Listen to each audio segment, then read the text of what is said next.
Kayla with La Terraza, and I'm here today to show you how to paint your pattern on your mug for your cozy cup set. So to make this flannel pattern, you're going to be getting in your kit, of course, the mug, and yours will be unpainted. You're going to get your glaze paints. Something to keep in mind is that your glaze paints are going to change after firing, so they're going to look very pale compared to what you see here. So these are your glaze colors that you get to choose from. You choose one set for whichever color plaid you like. So you're not going to get all of these colors, but whichever plaid set you choose, those are the colors that you're going to get to paint your mug. You're going to get a medium-sized brush like this that we use for when we are painting in our stripes. You're also going to get your own roll of washi tape. It doesn't matter what color you get, but this is going to help you make your stripes on the mug nice and straight. And you're also going to get a string like this to help make the little black lines. So you'll have everything you need to make this mug in your kit. And I'm going to show you right now how to make your stripes and your pattern. All right, so the first thing you want to do with your mug is actually quickly check it to make sure that you don't have a bunch of dust on it. We do check before we hand them out that they're, not dusty, but you never know if you have it sitting for a while. Just get like a sponge or something, a little bit of water, and wipe it all off if it has any dust. And then you're gonna have some washi tape. Now ours is a different roll of tape, but yours is like a little smaller one. It can be any color.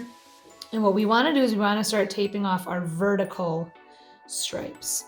So I take my tape and make sure it's at least as tall as the mug. And what you wanna do first is you wanna put your two first vertical stripes as close to the edge of the handle as you can.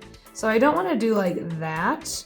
I want this side to be as close to that handle as I can without, it not covering the mug at all. So I'm gonna stick this one down. And the only side I care about is the side that the paint will be up against. So I really make sure that edge is on there good. And then you can tape the edge over too. And then I'm going to do the same thing on the other side, as close to the edge of the handle as I can.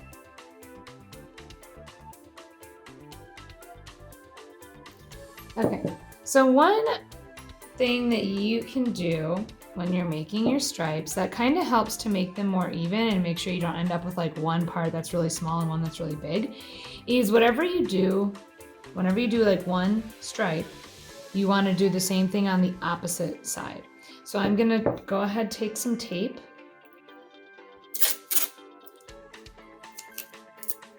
And I'm going to go straight across. As you can see, it's much easier now that we don't have the handle to deal with, and you want to really press it down on the sides. Just make sure it's stuck. So obviously the parts that are taped off, those are going to stay white. So like you see here. What I'm going to do now is I'm going to go around and kind of just think of it like a pizza. Like if you're slicing a pizza, you're going to go all the way through and then like that. So I'm going to do kind of like a horizontal one.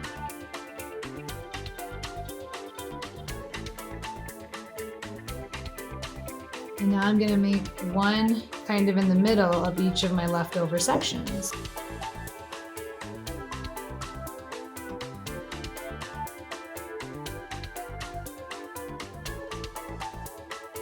Okay, so I think I made them as even as I could. Obviously, like this one's a little skinnier than that one, but once it's all painted, it's not going to really matter too much. And I'm really making sure that these tape lines are like stuck down because you don't want the paint to seep under, but I think it looks pretty good. So now I'm going to choose my colors. Obviously this one is red and green, but I love this one that's like the blue and the purple. And one of my favorite things about this design is you only need to do one coat of each color.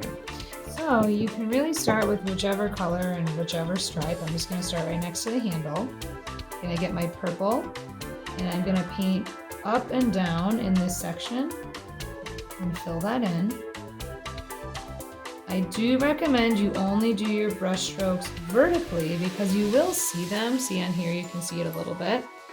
And if you do kind of like that or something. You'll notice if it's kind of zigzaggy. I'm going to go through skipping every other space and do purple on every other open area.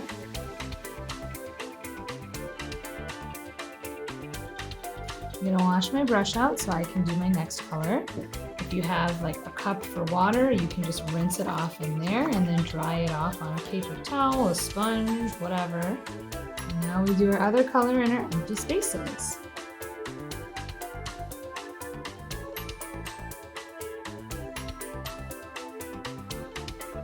Alright, so I did all my vertical lines. I'm going to dry it a little bit with a hairdryer, not all the way. You actually don't want to dry it too much before you peel the tape off. However, I'm just going to dry it for like 10 seconds to give it a little head start. Okay, and now I'm going to peel this tape off so that I can do my horizontal stripes next. And this part is super fun.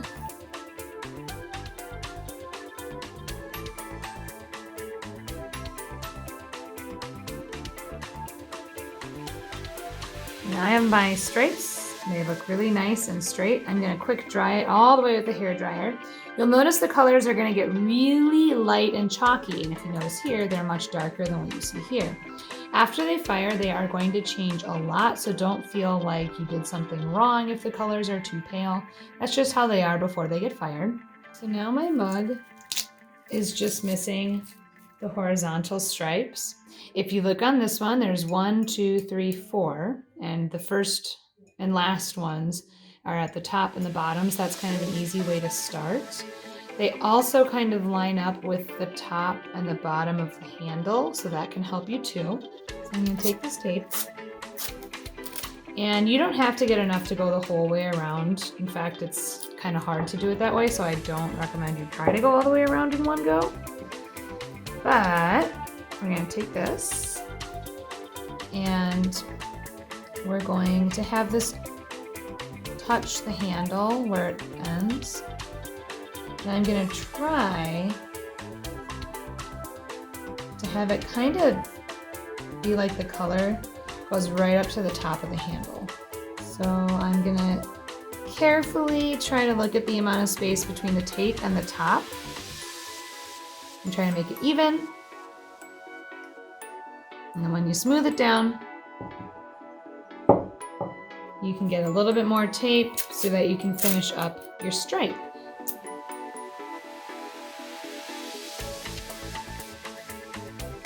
And then I would recommend doing your bottom stripe for this color next.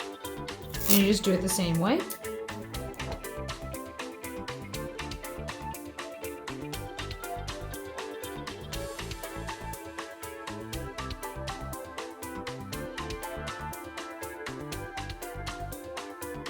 Alright, so now I have 4 spaces to do my last row of colors. And I'm just going to do, alternating in these stripes. When you paint these ones, I recommend you just do all your brush strokes horizontal, because again, you will see the direction that you made your paintbrush go. And it's going to look really cool because you'll see the colors kind of overlapping each other and kind of showing through one another. So try to have your brush strokes all go horizontal when you're doing your horizontal stripes. Don't worry about getting paint on the handle because we're going to be painting that black.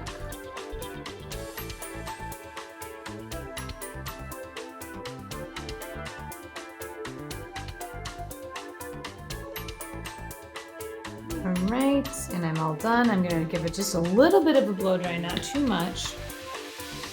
And then peel it off.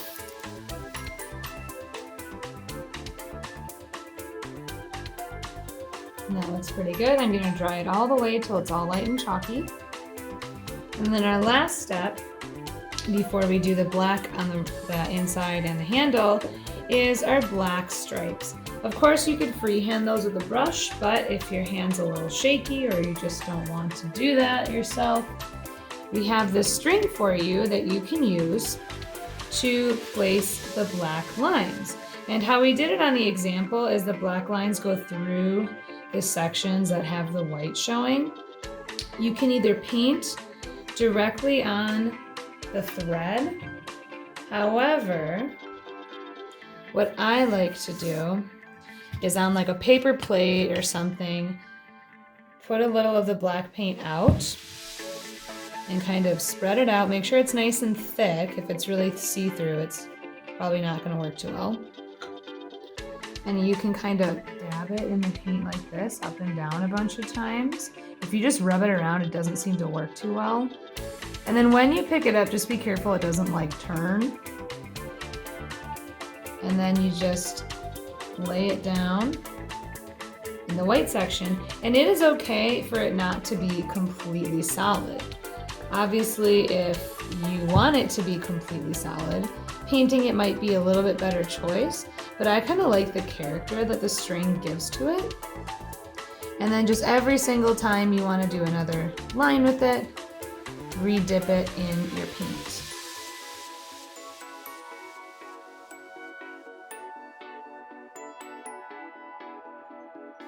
And then when you want to go across, this one takes a little bit more patience because you have to kind of turn it to go with the mug. So I just kind of do as far as I can. And then, you know, turn it and do the other side.